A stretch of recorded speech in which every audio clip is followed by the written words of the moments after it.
Oh, désolé. J'ai accidentellement percuté ton Mastercraft à 95 000 $.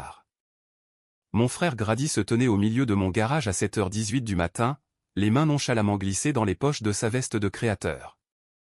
L'air était lourd, imprégné de l'odeur suffocante de l'essence qui avait fui, de la fibre de verre brisé et du métal violemment tordu. Avant même que je puisse réaliser la destruction du bateau que j'avais mis des années à acheter, mon téléphone s'est mis à vibrer. C'était notre mère, Karen. J'ai répondu et, avant que je puisse parler, elle a prononcé la phrase qui allait changer notre famille pour toujours. Ne fais pas de drame, encaisse. Il était contrarié à propos de la propriété. Je n'ai pas crié. Je n'ai pas hurlé. Je suis juste resté là, tenant la main de ma fille de 10 ans, Marin, en regardant les traces de pneus noirs sur mon sol en béton. Les marques montraient qu'il n'avait pas simplement glissé dedans. Il avait reculé, pour prendre de l'élan. Si votre famille a déjà détruit quelque chose que vous aimez, pour ensuite exiger que vous souriez et acceptiez la situation, continuez d'écouter. Car ce que Grady ne savait pas, c'est que son arrogance venait de réveiller un monstre qui dormait depuis 38 ans. La scène dans le garage sortait tout droit d'un cauchemar. Le Mastercraft était ma fierté et ma joie. Je l'avais acheté il y a 4 mois, en argent comptant, après avoir conclu le plus gros contrat de CVC commercial de ma vie. Il était élégant, personnalisé d'un covering noir mat et argent, et abritait un moteur qui ronronnait comme une bête en cage. Maintenant, tout le quartier arrière-tribord était pratiquement arraché. La coque en fibre de carbone était déchiquetée en éclats blancs et noirs, éparpillée sur le béton gris comme des dents cassées. La remorque poids lourd sur laquelle il reposait avait été projetée de côté, son châssis en acier visiblement tordu par la force pure de l'impact. Le Ford F-250 de Grady, un camion qu'il ne pouvait pas vraiment se permettre, était garé juste devant les portes du garage, son énorme pare-choc arrière en acier portant les cicatrices fraîches et profondes de la collision. Marin a serré ma main. Ses petits doigts tremblaient.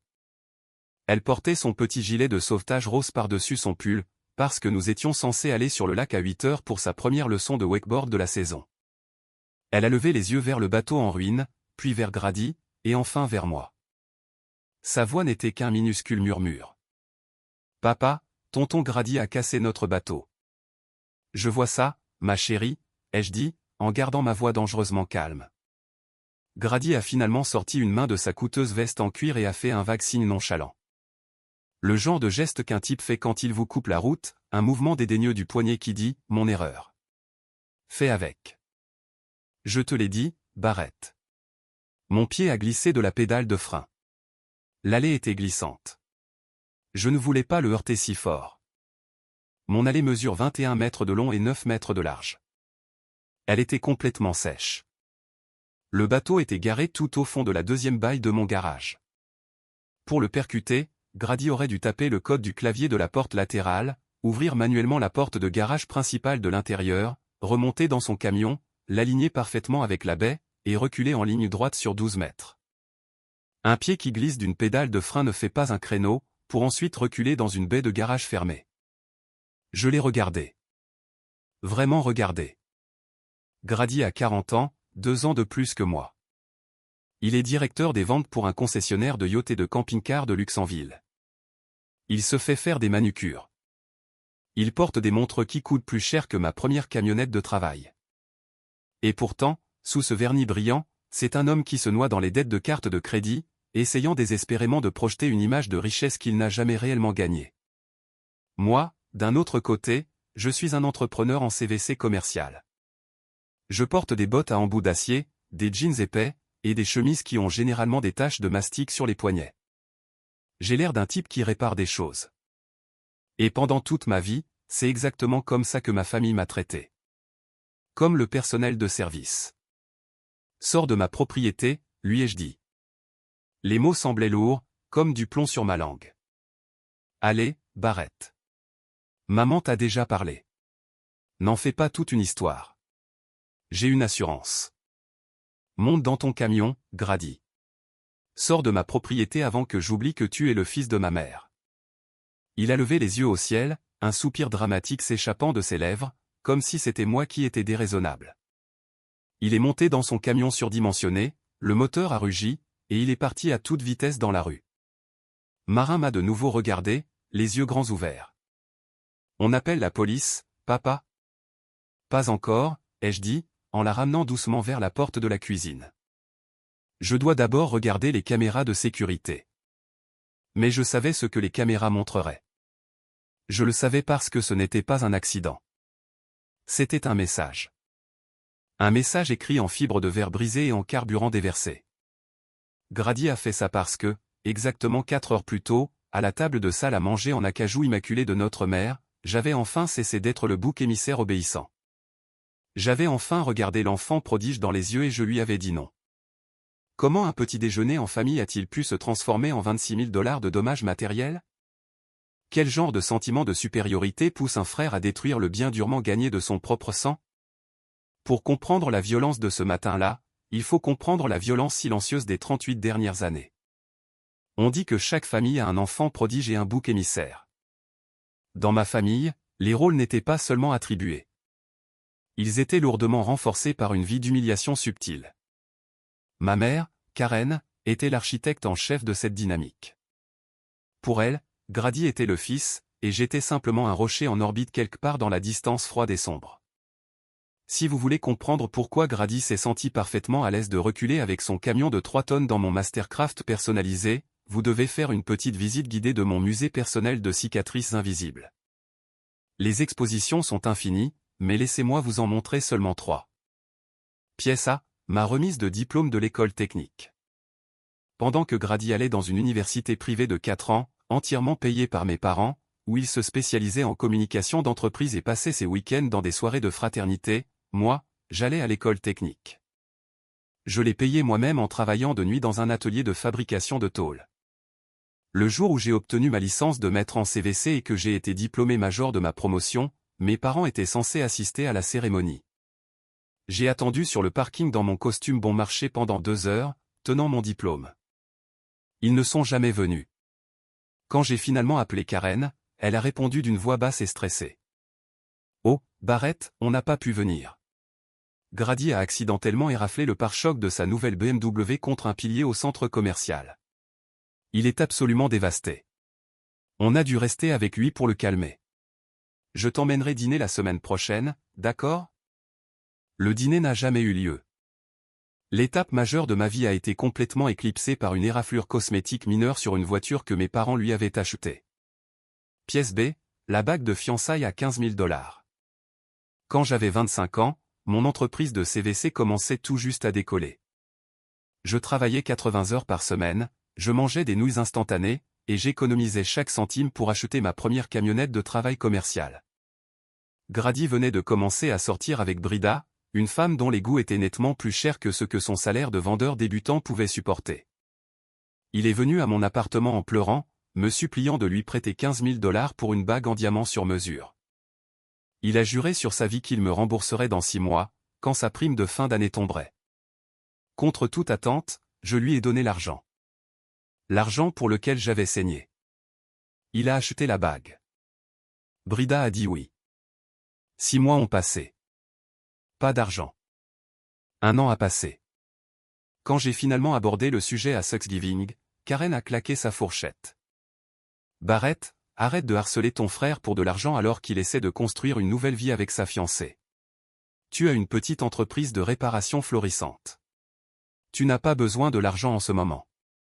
Sois un frère compréhensif. Je n'ai jamais revu un seul dollar de ces 15 000. Ils se sont simplement évanouis dans le vide du sentiment de supériorité de Grady, réécrit par ma mère comme un cadeau qu'il était égoïste de ma part de redemander. Pièce C, les présentations. Chaque fois que Karen nous présentait lors de réunions de famille, de dîners au country club ou de fêtes de quartier, c'était toujours le même scénario. Voici mon aîné, Grady. Il est le directeur régional des ventes pour Premier Luxury Yacht. Il s'occupe de clients fortunés. Et voici Barrett. Il répare des climatiseurs. Elle n'a jamais mentionné que mon entreprise de CVC commercial détenait des contrats de maintenance pour 3 des plus grands systèmes hospitaliers de l'État. Elle n'a jamais mentionné que j'avais une équipe de 25 ouvriers syndiqués sous ma responsabilité. Elle n'a jamais mentionné que mon entreprise rapportait 10 fois ce que Grady gagnait dans une bonne année. Pour elle, j'étais juste le gars des conduits. J'étais le col bleu avec de la graisse sous les ongles, tandis que Grady était le cadre en col blanc. L'ironie était si épaisse qu'on pouvait s'étouffer avec. Grady vendait des bateaux de luxe à des gens riches, mais se noyait dans les dettes de cartes de crédit pour maintenir son style de vie.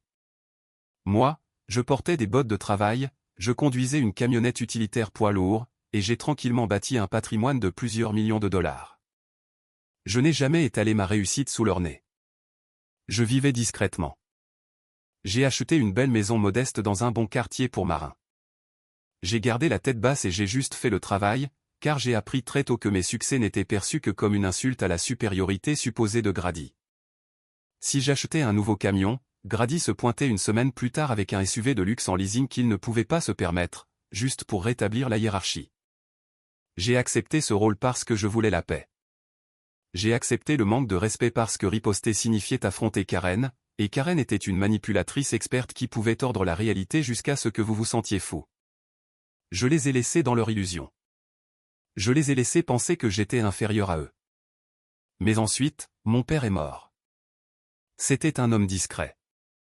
C'était un ingénieur en mécanique qui avait passé sa vie à éviter les drames de Karen en se retirant dans son sanctuaire, la propriété de la rivière. Un magnifique terrain sauvage de 1,2 hectares, situé juste au coude de la rivière la plus profonde du comté. Il y avait une vieille cabane en bois qui s'effondrait et un énorme hangar de mécaniciens rouillés. C'était son havre de paix, et c'était le seul endroit où je me sentais jamais vu dans ma famille. Quand il est décédé, la propriété est devenue le centre d'une guerre silencieuse. Une guerre qui a finalement éclaté à la table de la cuisine de Karen à 3 heures du matin, menant directement au son de la fibre de verre qui se brise dans mon garage. J'en avais marre d'être le gars des conduits. J'en avais marre d'être la banque. Et par-dessus tout, j'en avais marre de m'excuser d'exister. Ils avaient toujours méprisé mes mains pleines de graisse. Mais ils n'avaient aucun problème à exiger que ces mêmes mains signent pour renoncer à la seule chose que mon père m'ait jamais donnée. Pour comprendre pourquoi le camion de Grady a fini dans mon bateau, nous devons remonter exactement 4 heures avant l'incident du garage. Il était 3h30 du matin. J'étais assis à l'immense table de salle à manger en acajou de la cuisine parfaitement stérile de Karen. La réunion était l'idée de Karen. Elle m'avait envoyé un texto tard le vendredi soir, disant que nous devions discuter de la planification successorale de la famille de toute urgence.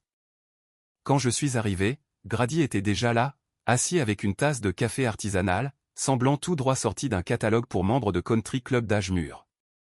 Karen avait fait des scones. C'était mon premier signal d'alarme. Karen ne cuisinait que lorsqu'elle était sur le point de demander quelque chose de follement déraisonnable. « Barrett, chérie, merci d'être venue, dit-elle, sa voix dégoulinant d'une douceur artificielle. Elle fit glisser un épais dossier mani sur le bois poli. « Nous devons parler de la propriété de la rivière. » J'ai regardé le dossier. Je n'y ai pas touché. Qu'y a-t-il à ce sujet? Ai-je demandé. Grady se pencha en avant, entrelaçant ses doigts, adoptant sa meilleure posture de négociateur d'entreprise. Écoute, Barrett, papa est parti depuis 3 ans. Cette propriété est juste là, à ne rien faire. Maman et moi avons parlé avec les conseillers financiers, et nous pensons qu'il est préférable de transférer l'acte de propriété dans le nouveau trust familial. Je serai l'exécuteur principal. Cela protégera l'actif des dettes et garantira qu'il reste dans la famille. Je l'ai regardé. Puis j'ai regardé Karen. Vous voulez que je signe l'acte de propriété pour un trust que Grady contrôle?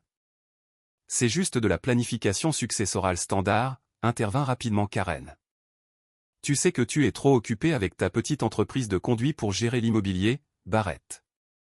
Grady comprend la gestion de patrimoine. C'est juste une formalité.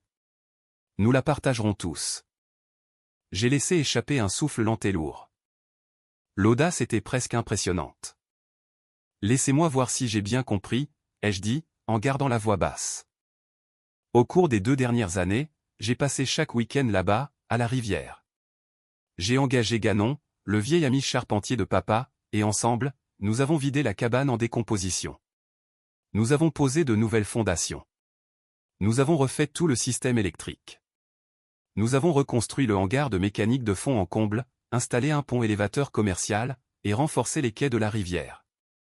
J'ai investi 280 000 $ de mon propre argent dans cette propriété, sans parler des milliers d'heures de travail manuel. Je fis une pause, regardant directement dans les yeux de Grady. Toi, Grady, tu n'as pas visité la propriété une seule fois. Tu n'as pas manié un marteau. Tu n'as pas payé pour un seul clou.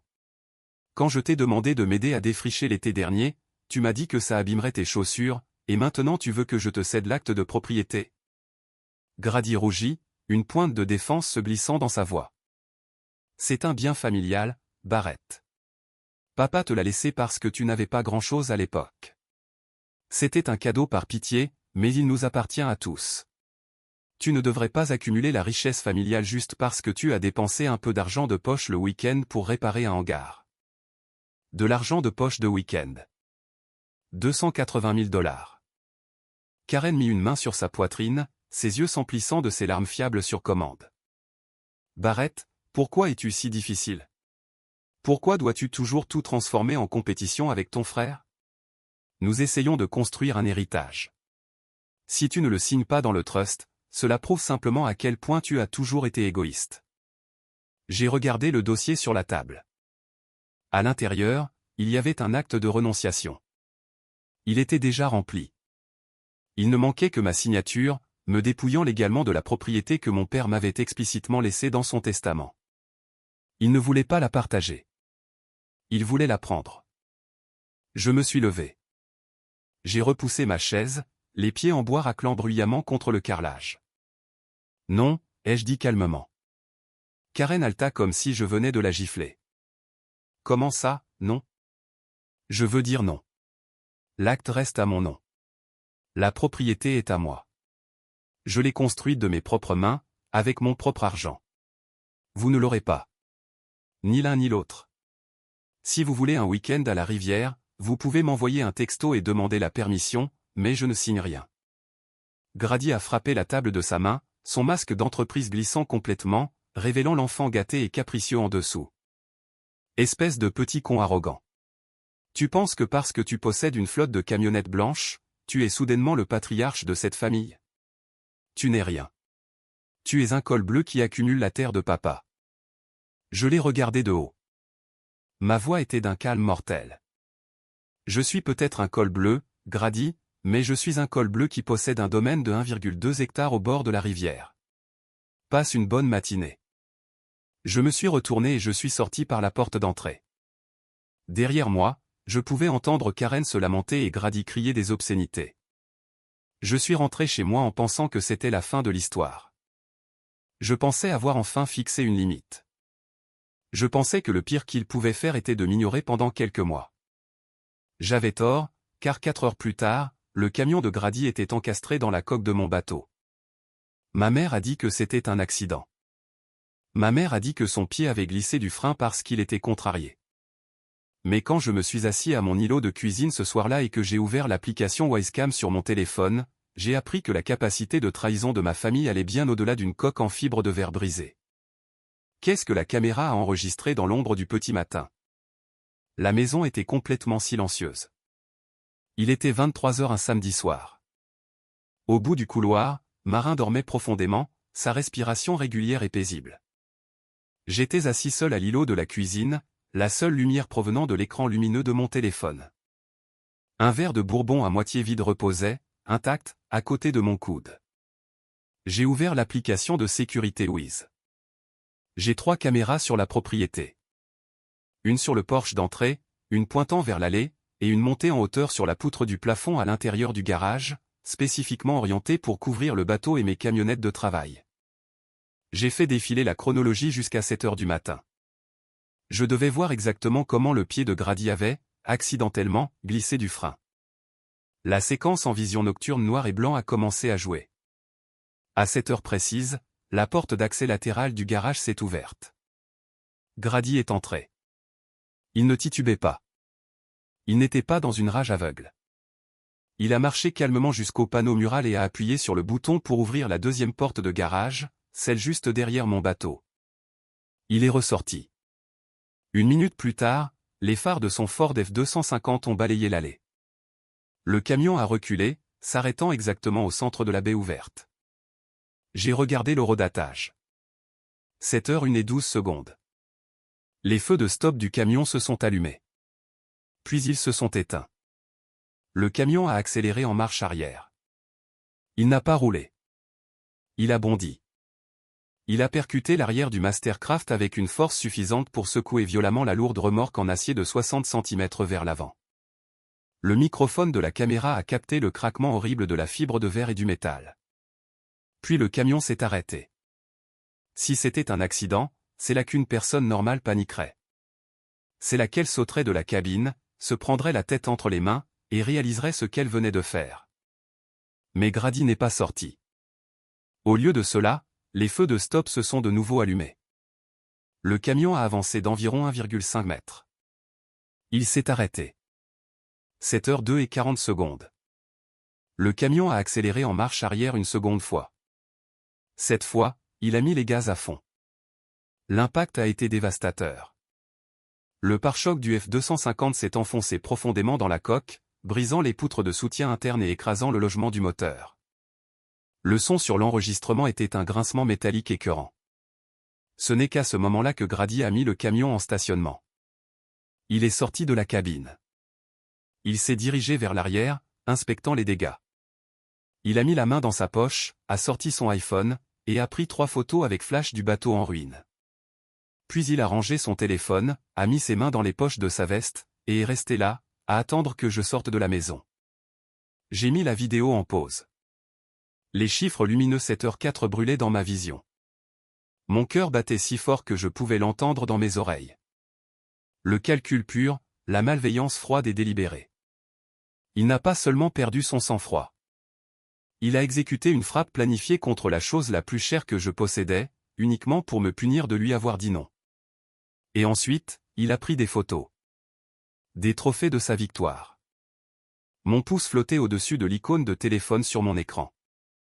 J'étais à un clic d'appeler la police. La destruction volontaire de biens dépassant 10 000 $ est un crime dans cet état. Je pourrais avoir une voiture de police dans mon allée en 10 minutes. Je pourrais avoir Grady menotté avant minuit. Mais je me suis arrêté. J'ai pensé à Marin qui dormait au bout du couloir.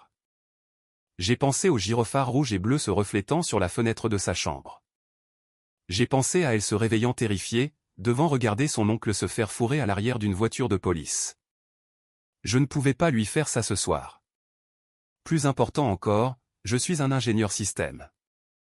Toute ma carrière est basée sur la compréhension du fonctionnement des systèmes complexes, le diagnostic des points de pression, et la réparation de la cause profonde, pas seulement mettre un pansement sur un symptôme.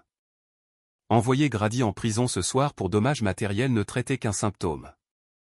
Karen le ferait libérer sous caution immédiatement. Elle engagerait le meilleur avocat de la défense de l'État. Elle raconterait au reste de la famille que j'étais un monstre vengeur essayant de ruiner la vie de mon frère pour une réclamation d'assurance. Je serais à nouveau le méchant. J'avais besoin d'un effondrement structurel. J'avais besoin d'une détonation hermétique et indéniable de toute leur réalité. Alors, je n'ai pas appelé la police. J'ai exporté le fichier vidéo sur mon disque cloud sécurisé. J'ai fait 3 sauvegardes distinctes. Puis, j'ai fermé le flux de la caméra. Mais avant de verrouiller mon téléphone, quelque chose a attiré mon attention dans le menu de l'application.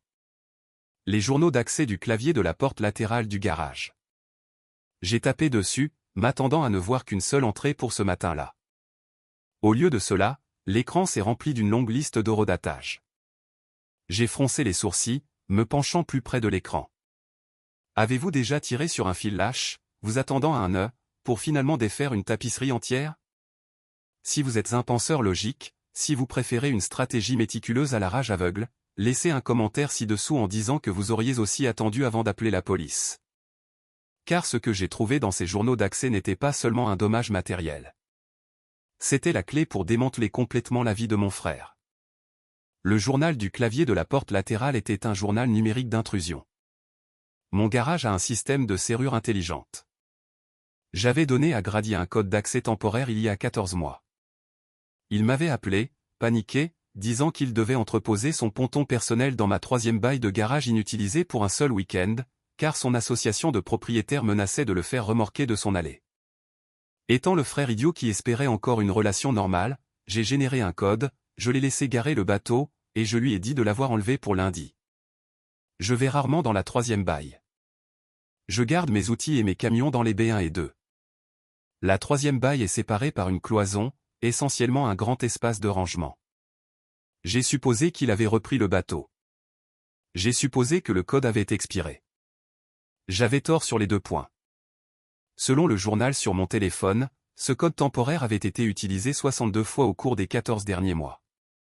La plupart des entrées étaient tard dans la nuit, 23h, minuit, 1h du matin. J'ai posé mon téléphone. Je me suis levé de l'îlot de la cuisine, j'ai pris une lourde lampe de poche Maglite dans le tiroir à outils, et je suis sorti dans le garage. L'odeur d'essence du Mastercraft détruit était encore écrasante. J'ai dépassé la destruction, dépassé ma camionnette de travail, et j'ai déverrouillé la lourde porte coupe-feu menant à la troisième baille. J'ai allumé les néons du plafond. La première chose que j'ai vue, c'est le ponton. L'énorme ailée d'horreur en aluminium de 6,7 mètres était toujours là où il l'avait garée il y a plus d'1 an. Elle était couverte de poussière. Mais ce n'était pas le problème. Le problème, c'était l'odeur. Sous l'odeur âcre de l'essence du Mastercraft qui flottait par-dessus la cloison, il y avait une puanteur lourde et grasse de diesel. J'ai éclairé avec ma lampe de poche sous le support moteur du ponton. La conduite de carburant avait une fuite lente et régulière. Elle fuyait depuis 14 mois. Il y avait une énorme flaque noire et boueuse de carburant diesel dégradé qui s'était infiltrée profondément dans le sol en béton poreux, s'étendant comme une tumeur sombre. En tant qu'entrepreneur, j'ai immédiatement su ce que je regardais. Ce n'était pas juste une tâche. C'était un danger biologique. Le béton est une éponge. Le carburant diesel dégrade l'intégrité structurelle et crée un problème de dégagement de gaz toxiques. L'assainissement pour un déversement de cette ampleur, nécessitant des entrepreneurs spécialisés en matières dangereuses pour découper la dalle et couler du nouveau béton, coûterait facilement $9 200. Il utilisait ma maison comme une décharge de déchets toxiques. Mais le faisceau de ma lampe de poche a attrapé autre chose. Caché derrière le ponton, empilé proprement contre le mur du fond, se trouvaient 6 boîtes en carton robuste. Elles étaient scellées avec du ruban d'emballage renforcé. Je me suis approché d'elles. Estampillé sur le côté de chaque boîte se trouvait le logo bleu et or de Nordland Luxury Yacht RVS, l'employeur de Grady. J'ai sorti un cutter de ma ceinture et j'ai tranché le ruban de la boîte du dessus. J'ai ouvert les rabats en carton. À l'intérieur se trouvaient des centaines de dossiers manilles. J'en ai sorti un au hasard. C'était un accord de financement client pour un yacht de $300 000. Attaché au recto se trouvait une photocopie du permis de conduire de l'acheteur. En dessous, il y avait une demande de crédit complète contenant l'adresse du client, ses coordonnées bancaires, son numéro de sécurité sociale complet, et ses déclarations de revenus annuels. J'ai ouvert un autre dossier, encore la même chose. J'ai ouvert une deuxième boîte. Des centaines d'autres dossiers de crédit. Un frisson glacial a parcouru ma colonne vertébrale. Je regardais des données financières hautement sensibles et non cryptées de certaines des personnes les plus riches de l'État. En vertu de la règle de sauvegarde de la Federal Trade Commission, les concessionnaires automobiles et de bateaux sont légalement tenus de stocker les dossiers financiers physiques dans des installations sécurisées et surveillées, avec des contrôles d'accès stricts. Violer cette règle n'est pas une simple tape sur les doigts. Cela entraîne des amendes fédérales massives, une suspension immédiate des licences d'exploitation, et une responsabilité civile grave. Le concessionnaire de Grady devait se préparer à un audit interne où manquait d'espace de stockage sécurisé. Au lieu de payer pour une installation de documents sécurisés et cautionnés, mon frère, le brillant directeur des ventes, avait décidé de faire sortir discrètement des boîtes de numéros de sécurité sociale non cryptés du concessionnaire au milieu de la nuit. Il les cachait dans mon garage résidentiel non sécurisé, juste à côté d'un réservoir de diesel qui fuyait, en utilisant un code d'accès qu'il n'était pas censé avoir. Si ce garage prenait feu, si quelqu'un s'introduisait par effraction, la responsabilité ne retomberait pas seulement sur le concessionnaire. Les dossiers étaient sur ma propriété. Ils n'avaient pas seulement détruit mon bateau. Ils m'exposaient activement à une responsabilité fédérale pour économiser quelques dollars sur les frais de stockage. Je n'ai pas crié. Je n'ai rien cassé. J'ai juste commencé à rire. Un rire bas, sombre et sans humour qui a résonné dans la pièce en béton froid. Grady pensait jouer aux échecs en détruisant mon bateau pour m'intimider. Il n'avait pas réalisé qu'il venait de me donner les codes de lancement nucléaire de toute sa carrière. J'ai soigneusement refermé les boîtes avec du ruban adhésif, exactement comme elles étaient. J'ai pris de nombreuses photos des boîtes, des logos, du diesel qui fuyait, et des numéros d'immatriculation du bateau. J'ai verrouillé la porte de la 3e baille derrière moi. Mon frère voulait une guerre pour l'héritage de notre père. Il était sur le point de recevoir une leçon magistrale de destruction mutuelle assurée. Le dimanche matin est arrivé avec une lumière froide et pâle qui n'a rien fait pour réchauffer la maison. Marin regardait des dessins animés dans le salon, complètement inconsciente des déchets légaux radioactifs qui se trouvaient dans le garage ou de l'implosion imminente de notre famille élargie. J'étais debout dans mon bureau, regardant une étagère au-dessus de ma table à dessin. Là-haut se trouvait une vieille et lourde boîte à outils en acier vert. Elle était rouillée aux charnières, couverte de bosses, et sentait encore légèrement l'huile de moteur et la sciure de bois.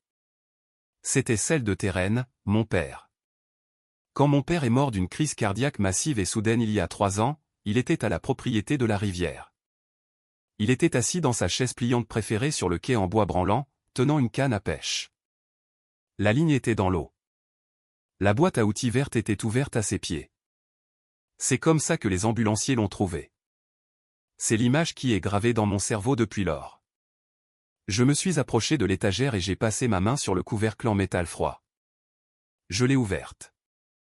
À l'intérieur, niché sous un plateau de clés à douille et de bougies d'allumage assorties, se trouvait un petit morceau de papier plié. Il était taché de graisse. Je me souviens du jour où je l'ai trouvé. C'était 2 semaines après ses funérailles. Je nettoyais la boîte à outils, essayant de trouver un lien avec l'homme qui était parti, quand j'ai déplié ce minuscule bout de papier de cahier. L'écriture était nette, déchiquetée, et indubitablement la sienne. Il était écrit « La propriété de la rivière est à toi. Garde-la. Ton frère veut la surface. Toi, tu veux le courant. Il y a une différence. » Je me tenais dans mon bureau, tenant la note, lisant ces mots pour la 100e fois. La propriété de la rivière est à toi. Garde-la. Papa savait. Il a toujours su qui était Grady. Et il savait qui était Karen. Il savait que dès qu'ils seraient partis, ils essaieraient de s'emparer de la terre et de la vendre pour le prestige superficiel qu'ils pourraient acheter avec l'argent. Il savait qu'ils ne se souciaient que de la surface. Il me l'a laissé parce qu'il me faisait confiance pour protéger le courant, pour protéger l'âme même de l'endroit. Je me souviens d'être assis sur le porche de la cabane fraîchement rénovée avec Ganon, le vieux maître charpentier qui avait été le meilleur ami de papa. Nous buvions des bières bon marché après une journée brutale de 12 heures à poser du plancher. Ganon avait regardé l'eau, craché du tabac dans une tasse, et dit « Barrett, ton vieux ne t'a pas laissé cet endroit parce qu'il avait pitié de toi. Il te l'a laissé parce que tu étais le seul assez têtu pour ne jamais le vendre. » Des larmes ont piqué le coin de mes yeux, mais je les ai refoulées. La tristesse avait disparu. Elle avait été entièrement remplacée par une fureur froide et calculatrice. Ma mère et mon frère s'étaient moqués de ma carrière. Ils m'avaient volé mon argent. Ils avaient détruit mon bateau dans une crise de colère mesquine. Et maintenant, ils essayaient de voler la seule chose que mon père m'avait confiée à protéger. J'ai soigneusement plié la note et je l'ai mise dans la poche de ma chemise. Je suis allé dans ma chambre et j'ai ouvert mon placard. J'ai dépassé les lourdes chemises de travail en jean, les gilets de haute visibilité, et j'ai sorti un costume gris anthracite sur mesure. Je ne l'avais pas porté depuis les funérailles. J'ai étalé le costume sur le lit. J'ai vérifié ma montre. Demain, c'était lundi. À 8 heures précises, les bureaux du cabinet d'avocats Darby & Associates ouvriraient leurs portes. Darby était l'avocate en droit des successions, bourrue et pragmatique, qui avait rédigé le dernier testament de mon père. Elle était la seule personne en dehors de cette maison qui savait exactement pourquoi mon père avait contourné ma mère et mon frère pour me laisser la terre. Grady et Karen pensaient que j'étais juste un mécanicien qu'ils pouvaient intimider pour le soumettre. Demain, ils allaient apprendre que j'étais un ingénieur qui venait de cartographier chaque faiblesse structurelle de leur vie. Le bateau était en ruine, mais la guerre ne faisait que commencer. Si vous appréciez cette histoire de vengeance ultime, veuillez cliquer sur le bouton j'aime, vous abonner à, et laisser un commentaire avec le nom de la ville où vous vivez.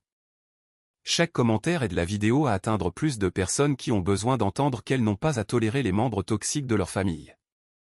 Merci beaucoup pour votre soutien. Restez à l'écoute car l'acte 3 est le moment où le marteau tombe enfin. Lundi matin à 8 heures précises, les lourdes portes en chaîne de Darby & Associates se sont ouvertes. J'étais la première personne dans la salle d'attente. Darby est une avocate en droit des successions de 65 ans qui ne supporte pas les imbéciles, porte des costumes bleu marine impeccablement taillés, et a des yeux qui semblent pouvoir calculer votre valeur nette rien qu'en vous regardant entrer dans la pièce. Elle avait été l'avocate de mon père pendant 2 décennies. Je me suis assis en face de son immense bureau en acajou. Je n'ai pas échangé de banalité. J'ai posé la clé USB contenant les images de la Wisecam sur le bureau. Ensuite, j'ai placé les photographies des dossiers financiers de Northland Luxury Yacht qui se trouvaient dans mon garage, à côté du réservoir de diesel qui fuyait. Enfin, j'ai posé la note que j'avais trouvée dans la boîte à outils verte. Darby a regardé les objets, puis m'a regardé par-dessus ses lunettes de lecture. Il semble que Karen et Grady aient finalement appuyé sur le mauvais bouton, dit-elle, sa voix sèche et rauque. Je me suis penché en avant. Je dois faire tomber le marteau, Darby. Pas d'avertissement, pas de médiation familiale. Je veux un effondrement structurel complet de leur situation juridique et financière. Darby n'a pas souri, mais une lueur de profonde satisfaction a vacillé dans ses yeux. Elle a appelé sa parajuriste et a demandé que le dossier de succession soit apporté. Pendant que nous attendions, la parajuriste a effectué une vérification croisée standard sur les adresses de propriété de Grady, une vérification de routine lors de la préparation d'un éventuel litige civil concernant le bateau endommagé. 10 minutes plus tard, la parajuriste est entrée, l'air légèrement perplexe. Elle a tendu un rapport imprimé à Darby. Darby l'a lu, a laissé échapper un rire sec, et a fait glisser le papier sur le bureau vers moi. « Ton frère n'est pas seulement un vandale, Barrett, dit-elle. C'est un idiot. » J'ai regardé le papier. C'était un résumé d'assurance habitation. La police d'assurance principale de Grady était chez Farmers. Ma police d'assurance habitation, qui couvrait le garage où le bateau a été heurté, était chez State Farm. La vérification croisée montrait que, depuis 3 ans, Grady avait listé mon adresse, la maison pour laquelle je payais une hypothèque, comme sa résidence secondaire officielle sur sa police Farmers. Pourquoi ferait-il ça? Ai-je demandé, en fronçant les sourcils devant les papiers. Darby a tapé sur le papier avec son stylo. Parce que déclarer une résidence secondaire lui donne une remise multipropriété en utilisant frauduleusement ton adresse. Il a économisé 2400 $ par an sur ses primes. C'est 7200 $ de remise volée sur 3 ans. Si tu déposes la réclamation pour dommages matériels contre son assurance auto pour le bateau, le système signalera automatiquement la double adresse. Farmers lancera immédiatement une enquête pour fraude. Sa police sera suspendue en attendant l'examen, ce qui signifie qu'il sera personnellement responsable de la totalité du coût de ton Mastercraft en ruine. J'ai fixé le papier.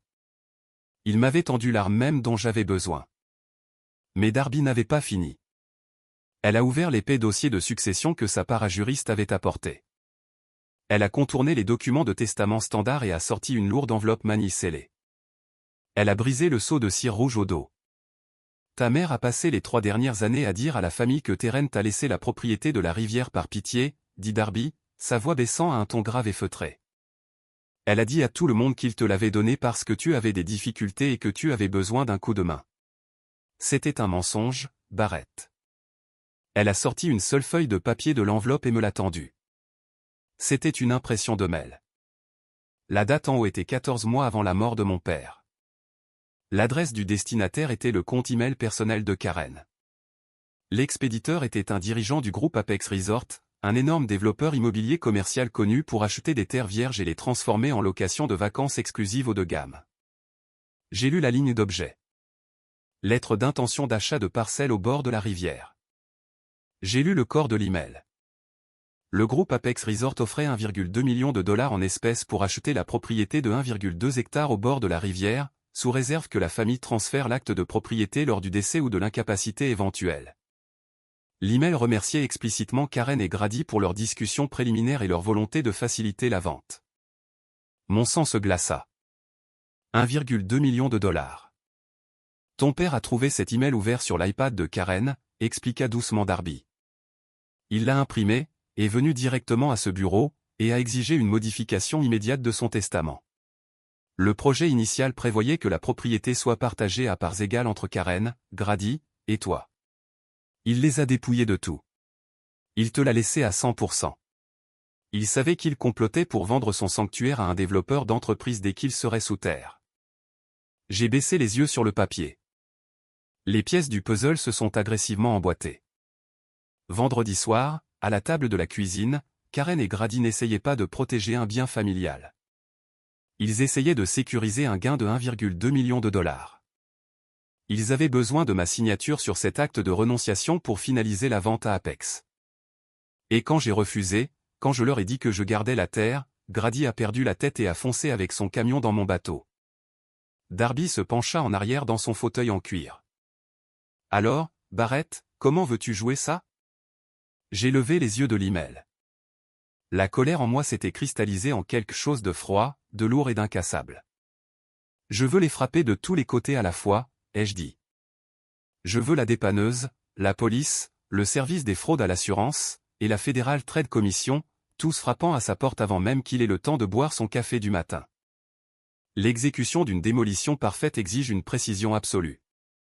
En tant qu'entrepreneur en CVC commercial, je sais que si vous voulez faire tomber un système défaillant, vous ne coupez pas seulement un fil. Vous surchargez le circuit simultanément, de sorte que les disjoncteurs ne peuvent pas se réinitialiser.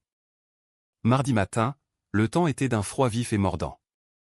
J'étais assis dans ma camionnette de travail, un peu plus loin dans la rue de la maison de Grady, tenant une tasse de café noir, et regardant l'horloge numérique sur mon tableau de bord. Je vivais dans un quartier modeste et calme. Grady vivait dans une résidence fermée appelée Ridgemont Estate, où les maisons étaient trop grandes pour les terrains et les allées pavées de béton estampé impeccable. L'horloge a basculé.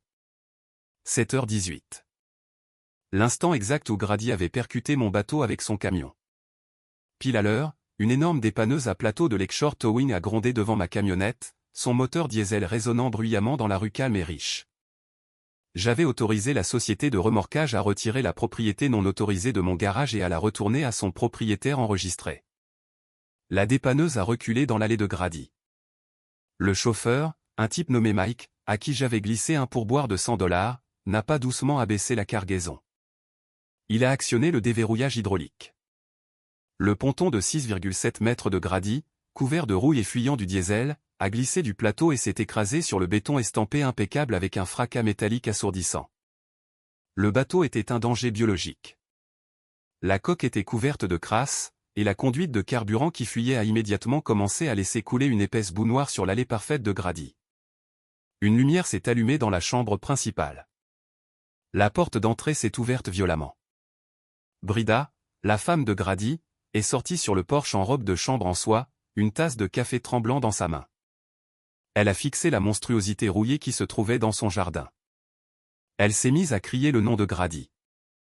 Mike, le chauffeur de la dépanneuse, lui a calmement tendu les papiers d'autorisation de dépôt, a levé son chapeau, est remonté dans son camion, et est parti. Mais le circuit ne faisait que commencer à surcharger. 7h45. Avant même que Grady ait eu le temps d'enfiler son pantalon et de courir dehors pour inspecter le bateau, une voiture de police noire et blanche est arrivée dans la rue. Elle s'est garée juste derrière la flaque de diesel qui fuyait. 2 officiers en uniforme en sont sortis. Ils se sont approchés du Porsche, contournant soigneusement la boue. Grady a ouvert la porte, le visage pâle et privé de sommeil. Je ne pouvais pas entendre les mots exacts de ma camionnette, mais je connaissais le scénario. J'avais déposé une plainte pénale pour dommages matériels, étayée par les images de sécurité non modifiées d'Iclou. Les officiers ont remis à Grady une citation à comparaître pour destruction volontaire de biens dépassant $10 000. Attaché à la citation se trouvait le devis de réparation officiel du mécanicien naval certifié que j'avais consulté lundi. Le coût pour remplacer la coque en fibre de carbone brisée, reconstruire la remorque tordue, et réaligner le bloc moteur était de $26 500. Je regardais à travers mes jumelles. Les mains de Grady tremblaient si violemment qu'il a fait tomber le presse-papier que l'officier lui tendait pour signer. Brida se tenait derrière lui, les mains couvrant sa bouche d'horreur absolue. Elle regardait le chiffre de $26 000 sur le papier. Les officiers sont partis. Grady est resté sur son porche en pyjama, regardant le ponton qui fuyait, puis la citation à comparaître dans sa main. Puis mon téléphone a sonné. Je l'ai laissé sonner 3 fois avant de répondre. Je l'ai mis sur haut-parleur, le posant sur le tableau de bord. Barrett, sa voix n'était pas un cri. C'était un murmure aigu et haletant. On aurait dit un homme qui venait de sauter d'une falaise et attendait de toucher le sol. Barrett, il y a un policier qui vient de me donner une facture de 26 000. Et mon vieux bateau est dans mon allée. Qu'est-ce qui se passe? J'ai pris une lente gorgée de mon café. J'ai regardé sa maison par le pare-brise. Mon pied a glissé de la pédale de frein, Grady, ai-je dit, d'une voix complètement impassible. Je ne voulais pas frapper ta vie si fort. Barrett, s'il te plaît. Tu dois appeler les flics et leur dire que c'est un malentendu. Brida perd la tête. Je ne peux pas me permettre 26 000 $ en ce moment. Mes cartes de crédit sont au maximum. On peut arranger ça. Maman a dit qu'on pouvait arranger ça. Je n'ai pas crié. Je n'ai pas jubilé. J'ai parlé avec le calme terrifiant d'un homme lisant un bulletin météo. Tu devrais vérifier tes emails, Grady. Darby vient d'envoyer à la famille une copie de l'offre du groupe Apex Resort, celle à 1,2 million de $. On sait exactement pourquoi tu voulais la propriété de la rivière. Aussi, tu devrais probablement appeler Farmers Insurance. Ils suspendent ta police pour fraude à la résidence secondaire. Tu vas devoir payer ces 26 000 de ta poche. Il y a eu un long silence angoissant à l'autre bout du fil. Je pouvais entendre sa respiration superficielle et paniquée. Oh, et une dernière chose, ai-je ajouté. Tu as jusqu'à midi aujourd'hui pour louer un U-Haul et sortir ces 6 boîtes de dossiers financiers clients de Northland Luxury Yacht de mon garage. Si elles ne sont pas parties à 12h01, j'appelle à nouveau la police et je signale des documents financiers volés. Passe une excellente matinée. J'ai raccroché le téléphone. J'ai passé une vitesse, j'ai tourné le volant, et je me suis éloigné de Ridgemont Estate. Les 48 heures suivantes furent une leçon magistrale de destruction bureaucratique. Quand vous tirez les bonnes épingles structurelles, tout le bâtiment s'effondre de lui-même. Vous n'avez même pas à le pousser. Le mercredi après-midi, les lettres juridiques volaient à travers la ville comme des éclats d'obus. Le bureau de Darby avait officiellement versé l'email du groupe Apex Resort à 1,2 million de $ au dossier public de la succession. Elle en a envoyé une copie certifiée conforme à chaque membre de notre famille élargie. Tante, oncle, cousin, tous ceux qui avaient passé les 3 dernières années à croire au mensonge de Karen selon lequel on m'avait donné la propriété de la rivière par pitié, avaient maintenant la preuve documentée indéniable que Karen et Grady avaient essayé de vendre l'héritage de notre père à un développeur d'entreprise. Le groupe de discussion familiale, qui bourdonnait habituellement de nouvelles banales, est devenu complètement silencieux. Puis les gens ont commencé à partir. Oncle Karl est parti le premier, puis tante Sarah. Personne n'a dit un mot à Karen. Le silence était absolu, et pour une narcissique comme ma mère, être ignoré est un sort pire que la mort. Pendant ce temps, Grady menait une guerre sur 3 fronts. Farmers Insurance avait en effet suspendu sa police d'assurance habitation, signalant son compte pour des réductions de primes frauduleuses sur 3 ans. State Farm a officiellement rejeté sa demande de couverture des dommages au bateau, citant l'acte criminel volontaire capturé par ma caméra de sécurité. La facture de réparation de 26 500 $ était maintenant entièrement sa dette personnelle. Darby a agi rapidement, déposant un privilège civil sur sa maison à Ridgemont Estate pour s'assurer qu'il ne pourrait pas esquiver le paiement. Mais le coup le plus dévastateur fut celui qu'il n'a pas vu venir. À 11h30 le mardi, un Grady paniqué était arrivé chez moi dans un camion de location, transpirant à grosses gouttes et chargeant frénétiquement les 6 boîtes de dossiers financiers du concessionnaire. Il pensait avoir évité le pire. Il pensait que déplacer les boîtes signifiait qu'il était en sécurité. Il ne savait pas que le lundi soir, j'avais passé 2 heures à photographier le contenu de ces boîtes, en m'assurant que les logos du concessionnaire et les dates étaient clairement visibles. J'avais compilé les photos dans un dossier numérique crypté et bien organisé. Et puis, en utilisant un service d'envoi anonyme et sécurisé, j'ai envoyé ce dossier directement à la division de l'application de la conformité de la Federal Trade Commission, en copiant le bureau du procureur général de l'État. La FTC prend la règle de sauvegarde incroyablement au sérieux. Les concessionnaires sont condamnés à des amendes de dizaines de milliers de dollars par infraction pour mauvaise gestion des données des consommateurs. Le jeudi matin, une équipe d'auditeurs fédéraux a franchi les portes vitrées de Northland Luxury Yacht RVS. Ils n'ont pas demandé les chiffres de vente. Ils ont demandé à voir les serrures de stockage de documents sécurisés. Ils ont demandé pourquoi des centaines de demandes de crédit de grande valeur avaient été tracées par GPS jusqu'à un garage résidentiel en banlieue. Le directeur général du concessionnaire a convoqué Grady dans son bureau. D'après ce que j'ai entendu plus tard, par une connaissance commune dans l'industrie, l'engueulade pouvait être entendue sur le plancher de la salle d'exposition. Grady a été escorté hors des lieux par la sécurité privée à 14 h cet après-midi-là. Sa voiture de société a été saisie sur le champ. Il a dû appeler Brida pour qu'elle vienne le chercher en Uber. La toile qu'ils avaient tissée se dénouait à une vitesse fulgurante. Grady était fauché, sous le coup d'une enquête criminelle, faisant face à un énorme privilège civil, et au chômage. Tout ça parce qu'il ne supportait pas qu'on lui dise non à une table de cuisine. Mais je savais que la guerre n'était pas finie. Grady était neutralisé. Mais l'architecte de toute cette dynamique toxique était toujours debout. Karen avait perdu son enfant prodige. Elle avait perdu son paiement secret d'1 million de dollars. Et elle avait perdu sa réputation auprès de la famille élargie. Un animal acculé est le plus dangereux. Je savais qu'elle allait tenter un dernier coup désespéré pour reprendre le contrôle. Et je savais exactement quelle arme elle essaierait d'utiliser contre moi. Si vous êtes arrivé jusqu'ici dans l'histoire et que vous appréciez de voir ce château de cartes s'effondrer enfin, faites-moi une faveur. Laissez un commentaire ci-dessous avec le mot « terminé ». C'est notre code secret pour les vrais qui regardent jusqu'au bout. Je lirai les commentaires, laisserai des cœurs, et répondrai à tous ceux qui taperont « terminé ». Merci de soutenir la chaîne. Maintenant, retournons à l'affrontement final, car ma mère est sur le point de commettre la plus grosse erreur de sa vie. Vendredi après-midi, le ciel au-dessus de la ville était couvert, lourd de la menace d'un orage de fin de printemps. J'étais dans mon allée, en train de faire un diagnostic sur le compresseur de ma camionnette de travail, quand une berline Lexus argentée s'est garée au bord du trottoir. C'était Karen, mais elle n'était pas venue seule.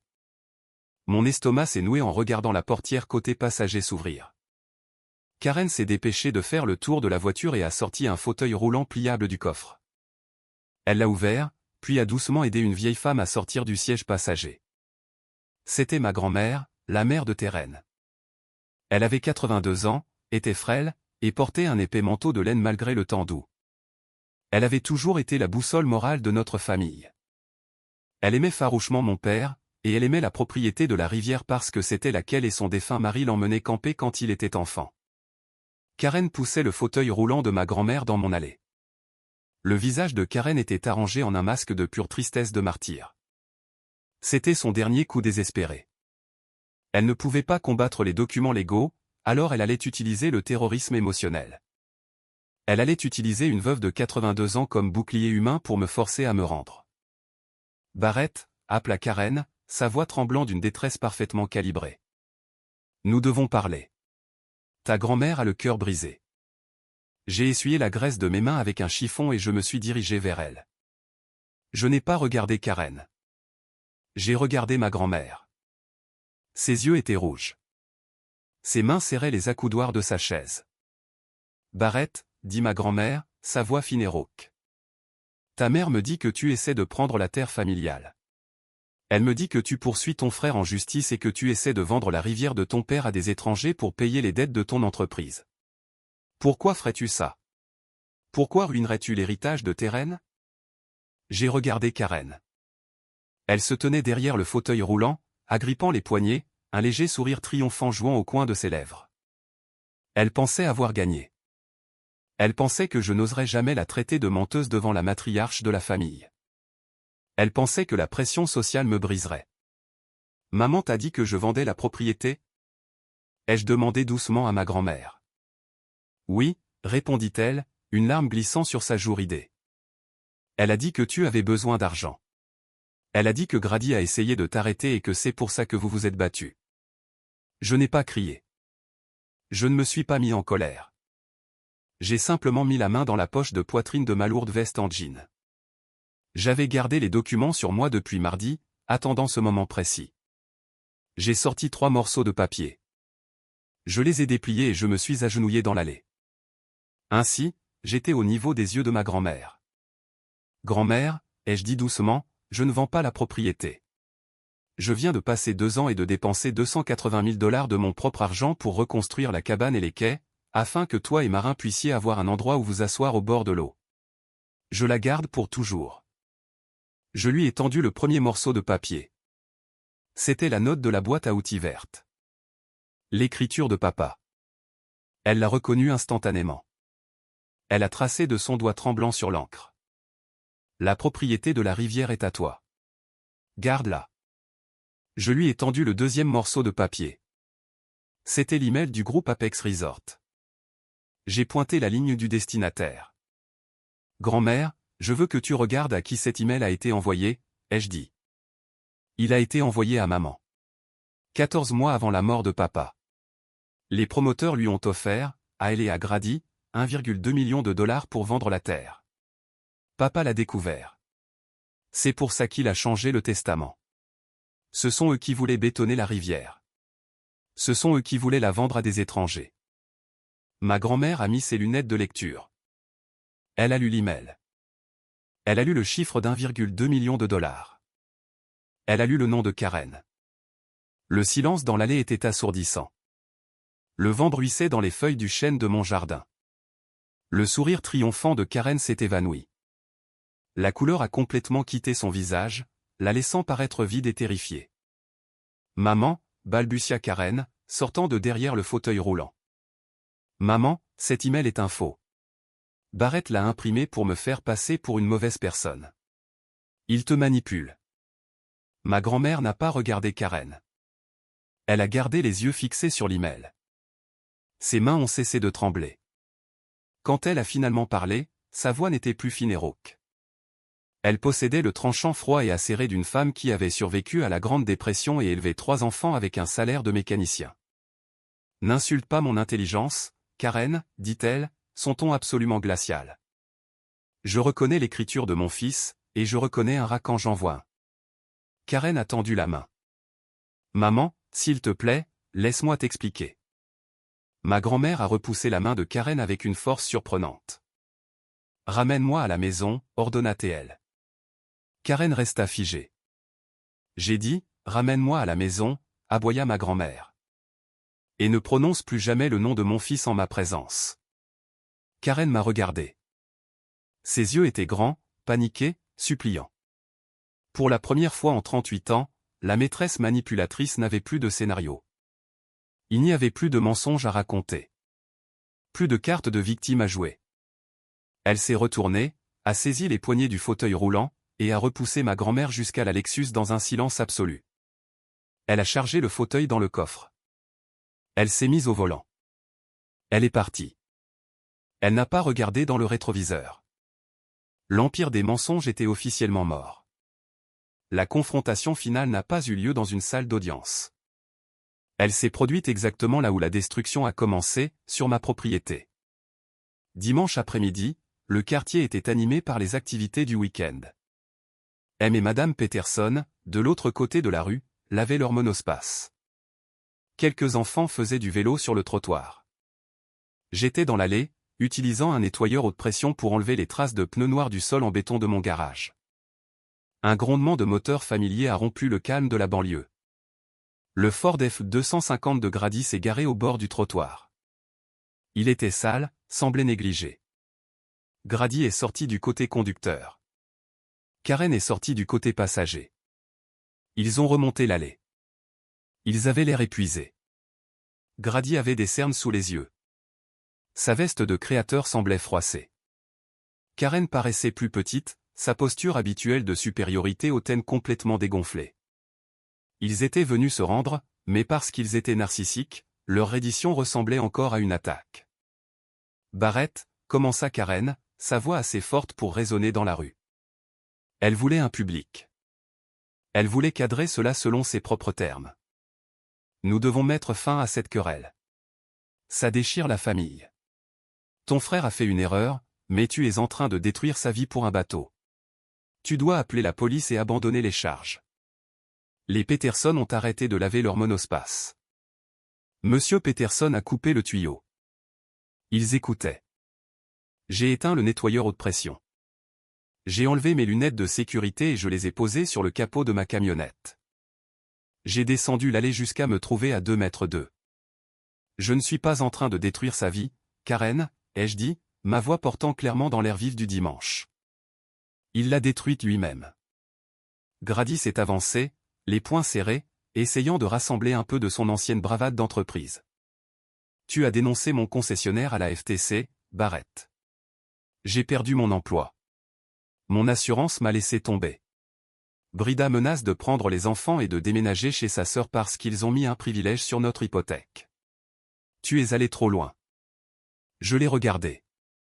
Vraiment regardé. L'enfant prodige, le vendeur de yacht qui était actuellement au chômage et faisait face à 26 000 $ de dette. Je ne suis pas allé assez loin, ai-je répondu froidement. J'ai passé toute ma vie à vous laisser me marcher sur le cou parce que je voulais la paix. Je vous ai laissé vous moquer de mon travail. Je vous ai laissé voler mon argent. Je vous ai laissé parader comme si vous étiez meilleur que moi. Mais ensuite, vous avez essayé de voler la terre que papa m'a laissée. Et quand j'ai dit non, tu as foncé avec un camion de 3 tonnes dans un bateau que j'ai payé avec mon propre sang et ma sueur. Karen a levé les mains au ciel. Il était contrarié. Tu l'as humilié. Je ne l'ai pas humilié. Ai-je rugi, ma voix brisant enfin sa façade calme, résonnant contre les maisons. Monsieur Peterson a sursauté de l'autre côté de la rue. Il s'est humilié lui-même. C'est un homme de 40 ans qui agit comme un bambin qui fait une crise. Vous voulez parler de détruire des vies? Vous deux étiez parfaitement disposés à vendre l'héritage de papa à un promoteur de complexe hôtelier pour 1,2 million de $, et vous alliez m'exclure complètement pour le faire. Les mots flottaient dans l'air. Les Peterson regardaient ouvertement maintenant. J'ai pointé un doigt vers Grady. La FTC t'a viré parce que tu as illégalement fait passer des centaines de numéros de sécurité sociale dans mon garage pour les cacher à un audit. State Farm a refusé ta demande parce que tu as intentionnellement commis un crime devant la caméra. Et Farmers Insurance t'a laissé tomber parce que tu as commis une fraude en utilisant mon adresse pendant 3 ans.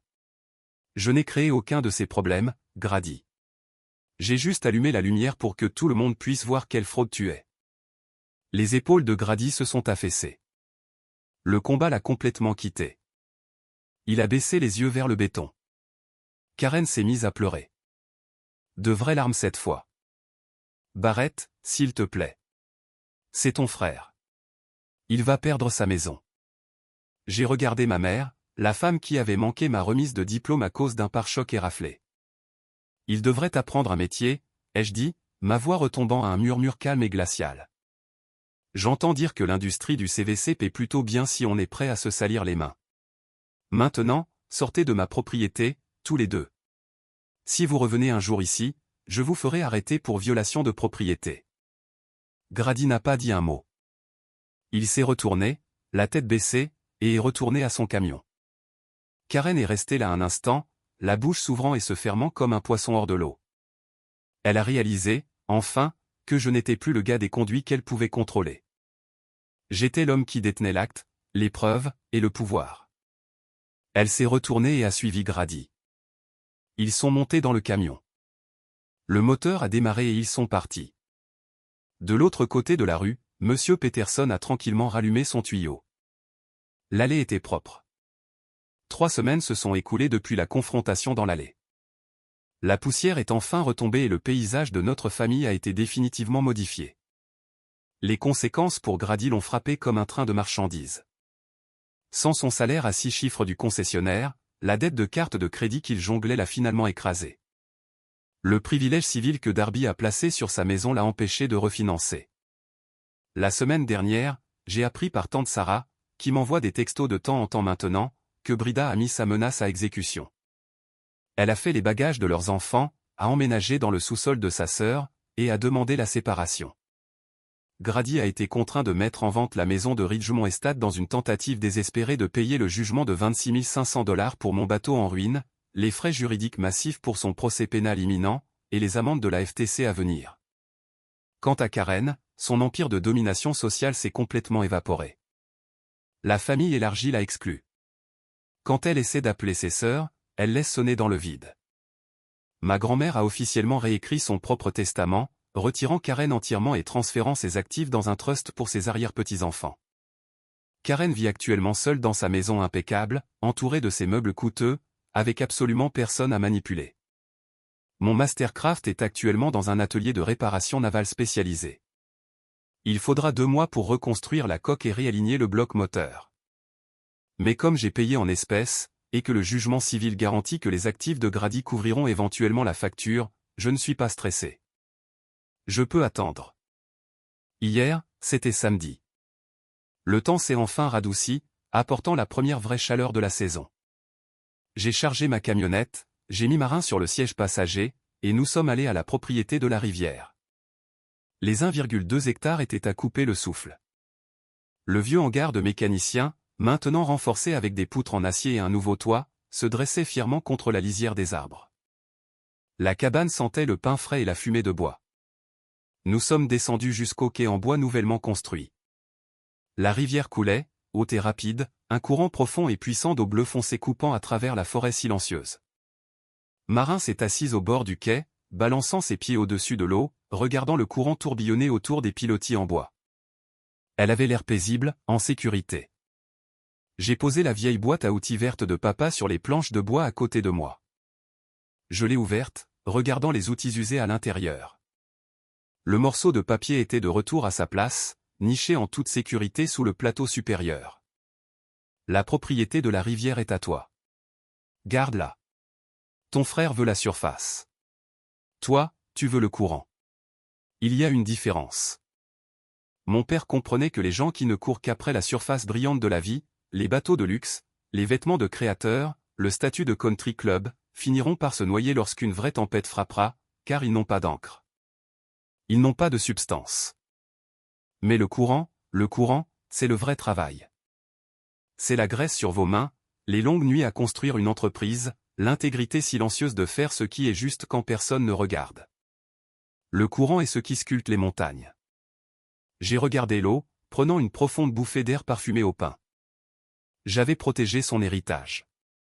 J'avais protégé le courant. Mais il y a une dernière chose qui me pèse, et j'ai besoin de votre point de vue à ce sujet. Tard hier soir, mon téléphone a sonné. C'était un numéro inconnu. Quand j'ai répondu, c'était Brida. Elle pleurait hystériquement. Elle m'a dit que le procès pénal de Grady est prévu pour le mois prochain. S'il est reconnu coupable de dommages matériels criminels, il purgera probablement une peine de prison. Elle m'a supplié d'appeler le procureur. Elle m'a supplié d'abandonner les charges pénales et de signer une renonciation pardonnant la dette civile de $26 000. Elle a dit, Barrett, tu as gagné. Tu as prouvé ce que tu avais à prouver. Mais si tu ne laisses pas tomber, mes enfants grandiront avec un père en prison et nous perdrons tout. S'il te plaît, aie pitié. Je ne lui ai pas répondu. J'ai juste raccroché. Mais alors que je suis assis ici à regarder la rivière, ces mots continuent de résonner dans ma tête. J'ai prouvé ce que j'avais à prouver. J'ai protégé ma propriété. La dynamique toxique est brisée. Alors, je vous laisse le soin de décider, vous les auditeurs. Est-ce que je vais trop loin en laissant le système de justice pénale envoyer mon frère en prison?